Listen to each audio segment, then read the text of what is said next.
From the Rohatyn Center for Global Affairs at Middlebury College, this is New Frontiers. I'm Charlotte Tate, Associate Director of the Rohatyn Center. New Frontiers podcasts highlight research undertaken by Middlebury scholars and others on matters of international and global concern.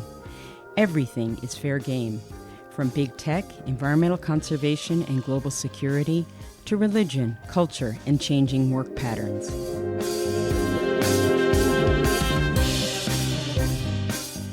In this episode, political scientist Sebnem Gumuscu joins Mark Williams, director of the Rohatyn Center, to discuss the breakdown of democracy in Turkey, how it happened and why, and some of the wider implications the process of breakdown has for political trends beyond Turkey.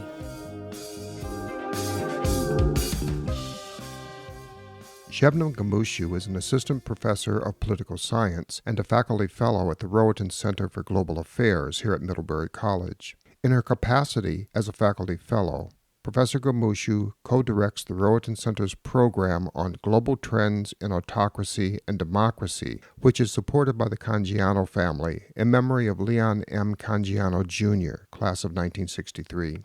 Much of her research is focused on political Islam, Middle Eastern and North African politics, democratization, and democratic backsliding. Her first book, Democracy, Identity, and Foreign Policy in Turkey, was published in 2014.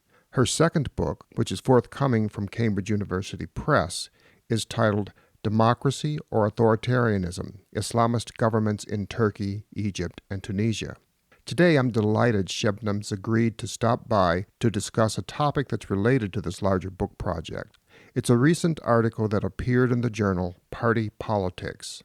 Professor Gumuscu co-authored this article with her colleague Berk Eason, and it's titled, Why Did Turkish Democracy Collapse? A Political Economy's Account of AKP's Authoritarianism. Sebnem Gumuscu, welcome to New Frontiers. Thank you for having me, Mark. We're glad you're here. Let's start with a little background. Can you tell us a little bit about Turkey's political development, first of all? Was it always a democracy? Was it ever a truly vibrant democracy before the decay set in that you write about? Yes, Turkey indeed has a history of multi-party politics since 1950. Modern Turkey is established as a republic in 1923, and it has become a full-functioning, well-functioning democracy in 1950. If we are to use Huntington's analogy of waves of democratization, that would actually put Turkey in the second wave of democratization that happened after the Second World War. That said, of course, Turkish democracy had its certain shortcomings. Of course, many people who are somewhat familiar with Turkish politics would know that the Turkish military, armed forces were quite active in politics. They held what we could call tutelary powers, and they would actually check and balance the elected officials, and they would actually kind of act like guardian of the nation and would intervene in politics to redesign political institutions, rewriting constitutions, changing the electoral system to straighten things out. But what makes Turkey really interesting is that unlike many other cases where we see military interventions happening quite frequently, in the Turkish case, the armed forces did not stay and establish a military regime. They would come in, intervene, get rid of existing corrupt politicians, as they see them, and then rewrite a constitution, a new constitution, and then design the electoral institutions, and then they would go back to their barracks, so to speak. So this is a very different type of scenario than an area of the world that I studied, which is Latin America, where militaries would intervene in politics and not always retreat back to the barracks. They would stay for a long time. Exactly. Okay. Now, your article claims that after about 60 years, 6 decades, Turkey's democracy has basically collapsed. And, honestly, that's a really bold claim. And so I want to know, what's your evidence to support this? That's a very good question. So we adopt Dahl's criteria of democratic politics. He specifies Robert Dahl. Yeah, Robert Dahl. So he specifies a couple things for minimum criteria for democracies, like free, fair, regular elections, universal suffrage, of course, the right to run for office, without much restrictions, and fundamental civil liberties such as freedom of speech, freedom of information, and association. Without these civil liberties, it's really hard to imagine a well-functioning democracy, free and fair elections, of course. A closer look at Turkey reveals two things. Number one, civil liberties are systematically violated under the AKP government. And number two, elections are no longer free or fair. So we compiled data from the last decade to document all these violations of basic freedoms in Turkey and the ruling party's actions that undermined the freeness and fairness of elections.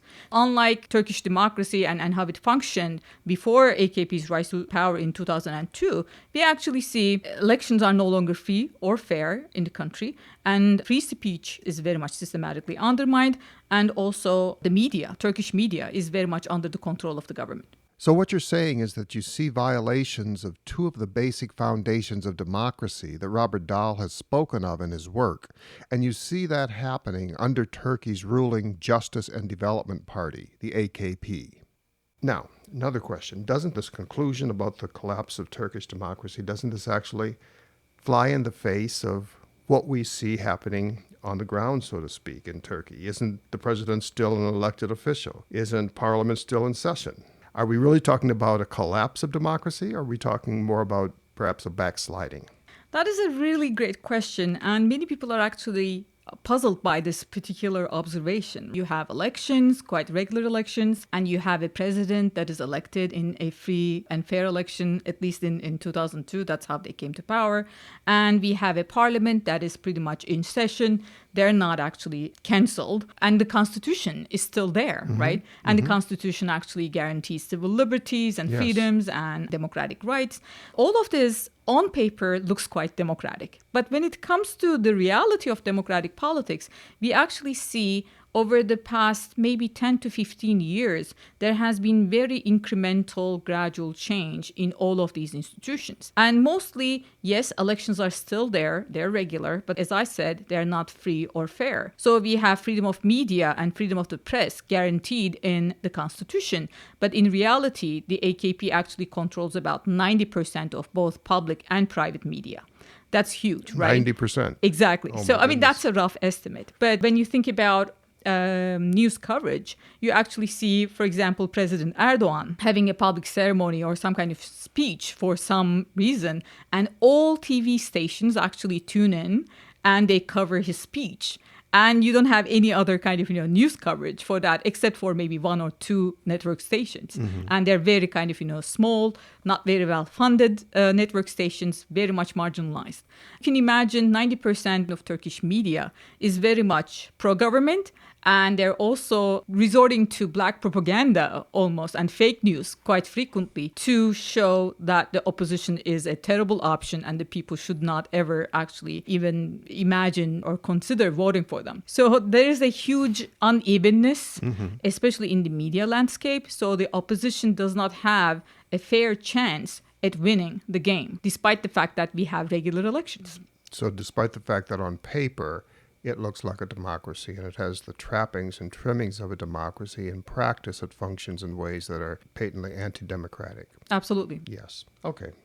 Well, if Turkish democracy really has collapsed, I guess the question is, how did this happen? The government was elected. The government presumably was popular and won a mandate.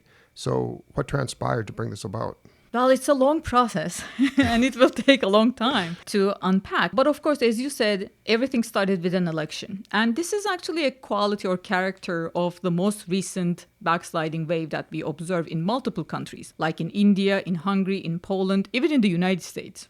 These elected officials who subvert democracy, they come to power in a free and fair election. But once they're in power, they start to subvert democracy very slowly, very incrementally. And they start to kind of, make sure that most of these democratic rights and institutions work in their favor and at the expense of their competition. In the Turkish case, more specifically, maybe we can highlight two routes to democratic breakdown. Okay. Number one was the politicization of state institutions. Those state institutions like the judiciary, police forces, even tax authorities, who were supposed to remain independent and nonpartisan, they have been increasingly politicized over the years. So the government basically took over these state mechanisms and turned them into weapons to sanction their opponents and also reward their own supporters. So by politicized, you mean they were used in opposition to the opponents? Exactly. I can give an example, for Please. example, and that relates very much to what happened with the Turkish media, especially how private media ended up under AKP control. Tax authorities, I said, were politicized, and some people may actually kind of ask, how is that even possible? When you have, for example, a big media company, a conglomerate that controls multiple network stations and newspapers, you can basically send, and that's exactly what the AKP government did, send tax auditors to these companies and start looking at their books. And what happened in 2009, when one of these big media companies were covering some corruption stories about the government, they received several auditors from the tax authorities, and these tax authorities decided that the company was actually evading their taxes. So they charged them with $3 billion of tax fines. That was basically more than the value of the entire company. So the company was actually forced to negotiate and settle with the government. One part of that settlement was to sell some of their newspapers and their network stations to pro-government businesses. That's a very good example of how politicized state institutions can actually punish your opponents and also reward your supporters. That's amazing and incredibly effective. It is. If you have an authoritarian bent. Well, if Turkey no longer has a genuine democracy, what kind of government does it have? What would we call this type of government? In this paper, we use a concept that Stephen Levitsky and Luke May coined, and that is competitive authoritarianism. So that may sound a bit kind of oxymoronic. How is a regime is competitive and authoritarian at the same time? This is a kind of an hybrid regime type, which actually has both democratic qualities and autocratic qualities at the same time. That's why it's competitive authoritarian. What makes it competitive is actually we still have regular elections. They're not free or fair, but the government has to win those elections to come to power and to remain in power. And still, there is some room for competition, despite the fact that the game is not fair. And that competition is open to at least one part of the opposition. So we have multiple parties running elections, and we have multiple candidates running in presidential elections. So it's really kind of a system where you have a bit of competition that is really not very fair. That makes it autocratic and democratic at the same time. And are you talking mostly about the federal level? What's going on at the subnational levels in terms of competition and political power? That's a very good question. I would say that at least for a big part of the last 20 years, both local and national level elections were very much competitive and authoritarian at the same time. Recently, however, in 2019, the opposition parties actually made significant advances at the local level, if not the national level. I'm guessing that at least kind of, for the AKP, it is much easier maybe to concede loss at the local level because, yes, they lose significant resources at the local level, but losing the national government is much costlier, and they would not necessarily accept that loss that easily. That's the big prize, the national government. How does the approach that you take in this article towards the study of the breakdown of democracy, how does that differ from the way that scholars have studied this phenomenon in the past? And here, I'm really thinking about an earlier wave of research done back in the 1970s by people like Juan Linz and Al Steppen, who took a close sort of systematic look at the breakdown of democratic regimes in different parts of the world. How does your approach differ from that which they took?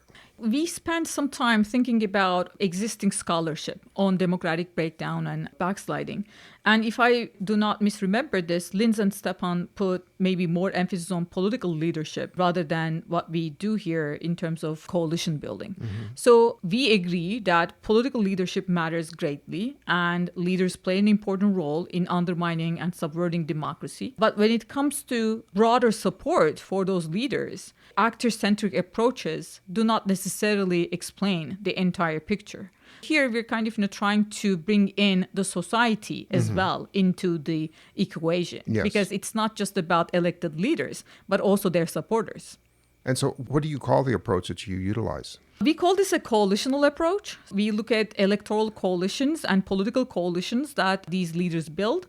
It's a political economy understanding of coalitions, of course, but you can imagine there may be other ways to build coalitions around social values, perhaps ethnic or religious identities. Right. So in this paper, we're explicitly subscribing to a political economy understanding of coalition building. And so what kind of analytical leverage does a coalitional approach provide you? There's a huge debate in the scholarship about the most recent wave of democratic backsliding and breakdown. And some scholars say that it's the elite that is the responsible party here, as many other scholars have done in the past. So it's Trump, Erdogan, Modi, Orban, Putin that actually undermine and subvert democracy. And then some other scholars actually say it's really not about these people, these leaders, but the people who support them, the masses, and their political attitudes and interests that we need to understand. So there's an ongoing debate in the scholarly circles about who's to blame, so to speak. We tend to hope that in this particular approach, we're bringing the two together. I was going to ask you, do you feel that it is really this dichotomous, that it's either or? Yeah, exactly. We think that it's both. And they work together because political leaders build coalitions, but these coalitions then keep those political leaders in power. So they do not only vote them in office, but they also keep supporting them later in the elections, despite the fact that they see these leaders as subverting democracy. So there we need to understand at one point, the masses or the coalitions that these leaders build keep supporting these leaders despite everything. That also tells us that at the end of the day, masses practically favor their own interests and their expectations from the government and certain policies that deliver them certain goods over their democratic commitments. They're contingent Democrats, not real Democrats. Well, that's really interesting. In a nutshell, could you tell us what the essential argument is that you make in your paper regarding the breakdown of democracy in Turkey? Once the AKP came to power, the leader, of course, of the party, Erdogan, along with two main groups in the society, built a very tight coalition. Those two groups are the business people and the urban poor. Both of these groups are very much dependent on the governing party, ruling party, for certain privileges. For the urban poor, this is social security assistance, social welfare policies, and specific clientelistic connections to the party. You can imagine urban poor, especially living in big cities like Istanbul and Ankara, they have certain needs and they need jobs, they need connections, they need network, and they also need very specific goods like food stamps and whatnot. Sure. What the party actually kind of politicized over the years as well. So if you're an AKP supporter, you get all of these goods and benefits. And if you're not an AKP supporter, you're completely shut down and excluded from all of these distribution. And the same goes for business people. Business people who have close connections to the government actually receive significant favors in public procurement projects, for instance. And AKP is really great in public procurement projects, and especially big projects like, big bridges, highways and whatnot, significant redistribution of resources from the public budget to business people who have been taking all these projects. So if you have close ties to the government, you're favored and you're given all these very long-term projects that are not in Turkish currency, in US dollars, and they're enormously beneficial for the recipients. Can I stop you right there for a moment? I can understand how contracts and no-bid contracts could be awarded to friends and to consorts and so forth by incumbents. Could you help us understand how it is that public goods, food, and other types of basic necessities can be systematically denied to those who are not supporters of AKP? How is that regulated? What's the policy framework behind that, wherein you could ensure that only your supporters receive these benefits? That's a very good question. So I have done a little bit of field work at the local level. The AKP is perhaps the best organized party in Turkey. They have very strong grassroots presence in neighborhoods, especially lower income neighborhoods. So they know people. They know who these constituencies support, and they're organized even at the polling station level. They know every individual person, every citizen, and whom they vote for. And this is exactly what they told me in interviews that I have done in the past. You can actually kind of imagine them knowing more or less who is an AKP supporter, who is on the fence, and who is an opposition voter. Some voters are white, some voters are black, the opposition, and some are gray. They basically allocate these resources to the people who have strong connections to the party and they can rely on for their support. And then we have the gray people who actually can go either way. So they also spent some resources for them as well to sway them. Are we talking about individuals receiving these benefits, or are we talking about the benefits being targeted towards neighborhoods or regions? Both, actually. So they are organized at the neighborhood level and regional and neighborhood level. And then within neighborhoods, they know what families are actually supportive of AKP and what families are actually against them. It's very much geared towards individuals, and they select their own supporters and channel resources to them. Okay. Now let's circle back and get to the way in which this coalition, which was created, the way in which it worked to destabilize democracy and to degrade the democracy. So here, I think the key thing to remember is Turkey was a parliamentary system until 2017, when the AKP changed the system to a presidential system, which means in parliamentary systems, we don't have term limits. The same party can be re-elected multiple times without any restrictions. That's exactly what happened. The AKP came to power in 2002 and remained in power since then. And over the course of 20 years, they cultivated very strong ties with both business people and urban poor. And both of these groups ended up being really, really dependent on the government for these privileges. And you can also imagine there has been a lot of corruption, especially between the government and the business people in their, handling of public procurement and whatnot.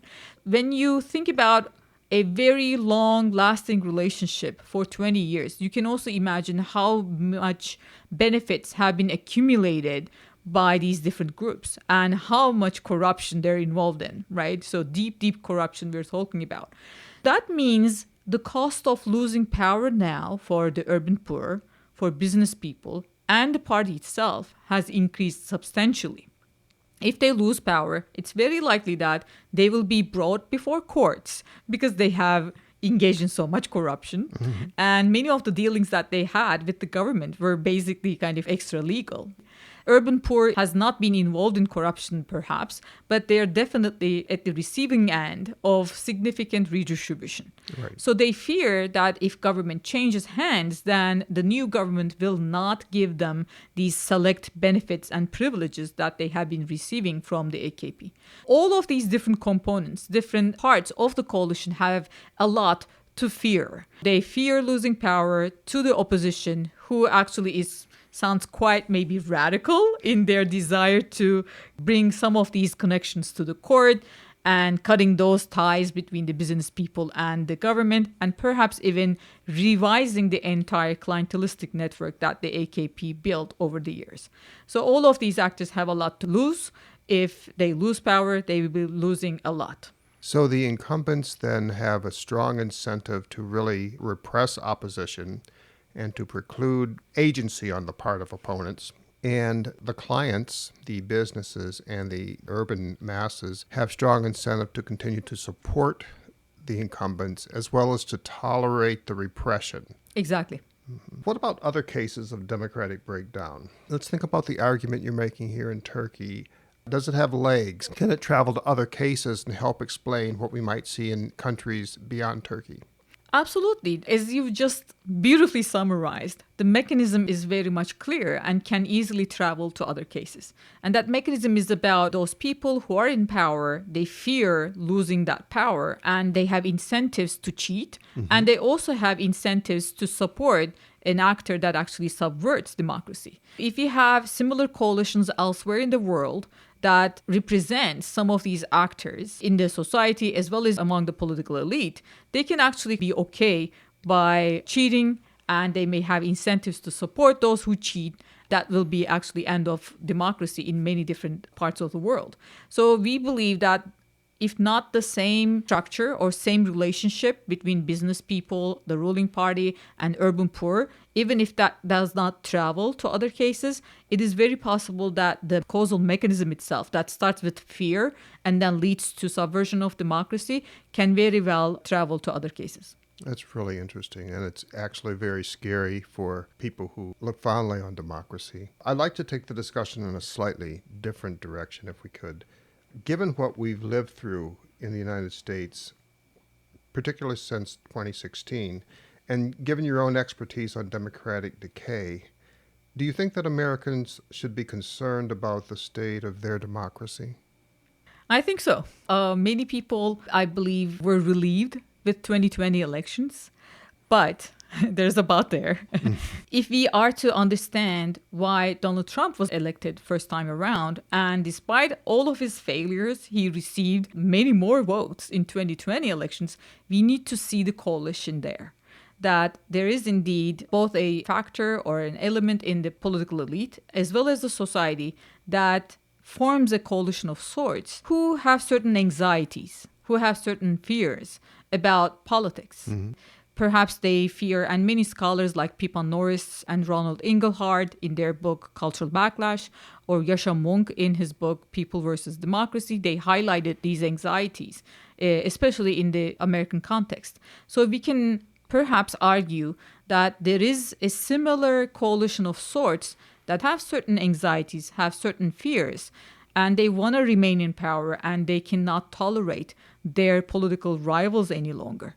They're ready to cheat and change things if they need to. And unfortunately, we see signs of these, I think we actions. see more than signs. Yes, we see exactly. actual concrete evidence towards subverting the democratic Absolutely. process. January 6th insurrection was a very good example that Donald Planned Trump... well in advance. Yeah. Planned well in advance. Absolutely. We can also perhaps look at what happened since 2020 elections, and multiple states have changed their electoral laws and getting ready for another election, and they don't want to lose that election, and they're kind of creating an uneven playing field as we speak to make sure that they will not be losing another election. And that's very scary. Dynamic is playing out on multiple fronts in multiple states as we record this podcast episode. It is scary. You're right. And I think that coalition will not fizzle out. There is a coalition there. 70-some million people voted for Donald Trump. And even if Trump is gone, there will perhaps be another person who will be carrying the same banner for this part of society. It's really about what they want, what these people want, and what kind of values and interests they're rallying around. The really scary thing is they really do not see their political rivals as legitimate actors, and they do not want to tolerate them. They don't want to live with them in the same political arena. It is scary. It's sad to see that development deepen and spread and solidify. I have a three-parter that I'd like to ask, if I may. You are a native of Turkey, right? Yes. Okay, part one. What part of Turkey did you grow up in? Part two. And how did you wind up at Middlebury here in Vermont? I'm born and raised in Istanbul. I spent perhaps 20-some years there, and I went to college in Istanbul. It was a small liberal arts college like Middlebury, and it was a beautiful college that had actually we had the opportunity to have a lot of conversations about political science, international relations. That was my major.